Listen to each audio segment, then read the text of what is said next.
On Wednesday, Calhoun and 103rd was moving, with the exception Pamela Watkins. He stopped me for speeding. She had to pull over. It's like, oh man, coming down 103rd. The Chicago firefighter was in uniform, on her way to work, and felt something wasn't right. Separate officer may have felt it too, stopping his squad to talk to her. I didn't get out until the other officer who pulled up alongside of me gave me permission.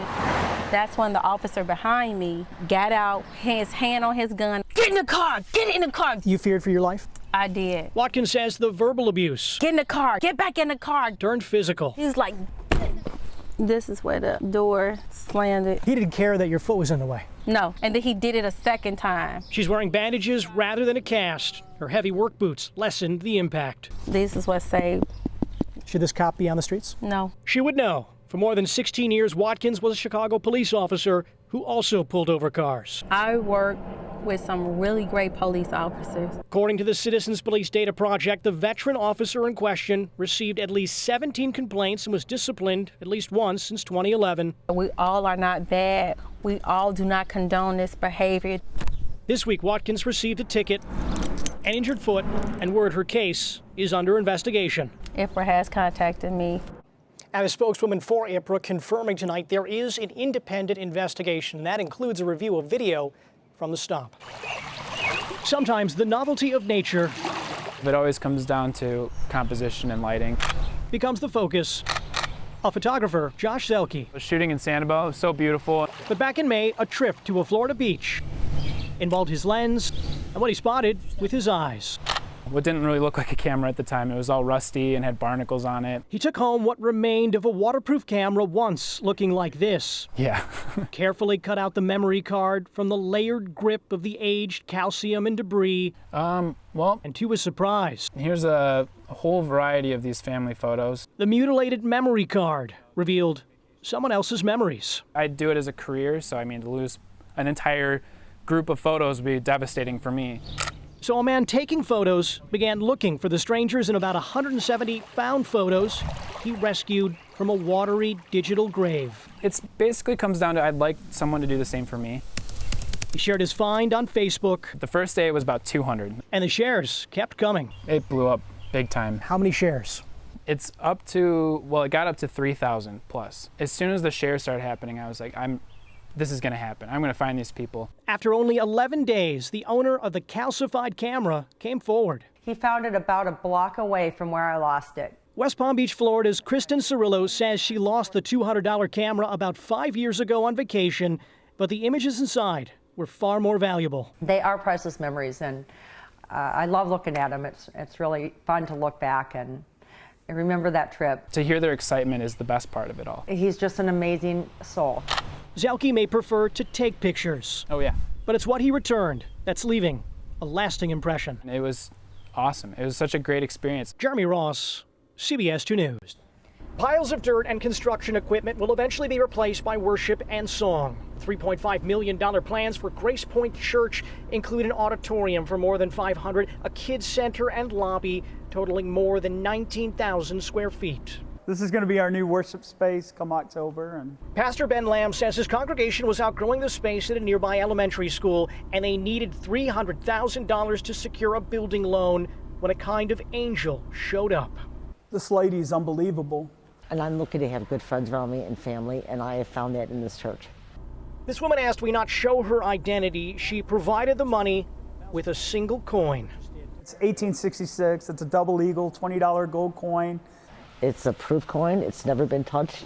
This is a rarity on a rarity. Yes. She says her late husband, an avid coin collector, bought it decades ago for $125,000. At auction, it could go for $300,000 and up. But it's what's on the coin that makes sense for a church donation. First gold coin, $20 piece that was ever stamped, and God we trust. Why not keep it for yourself? I have a roof over my head. I've got food in my mouth. I can get by just fine. I'm not looking for wealth. I'm just looking to be comfortable. As for how much money that coin will bring in, we will find out April 27th when the auction takes place in Schaumburg. In Valparaiso, Jeremy Ross, CBS 2 News. Mother Nature played through this Palos golf course. Bring your snorkel. The resulting rain turned greens and fairways into waterways. It's basically like a waterfall right now. Maintenance worker Carl Pikett says 90% is flooded, and it may take days before geese are replaced by golfers, meaning a slight chip to the business's bottom line. But it's the water hazard next to the golf course that some vehicles manage to maneuver through. The water impacting commuter and commercial traffic along Southwest Highway at 131st Street. Half a dozen to a dozen businesses that are affected. Elsewhere, cars cut through the pooling ponds on the pavement.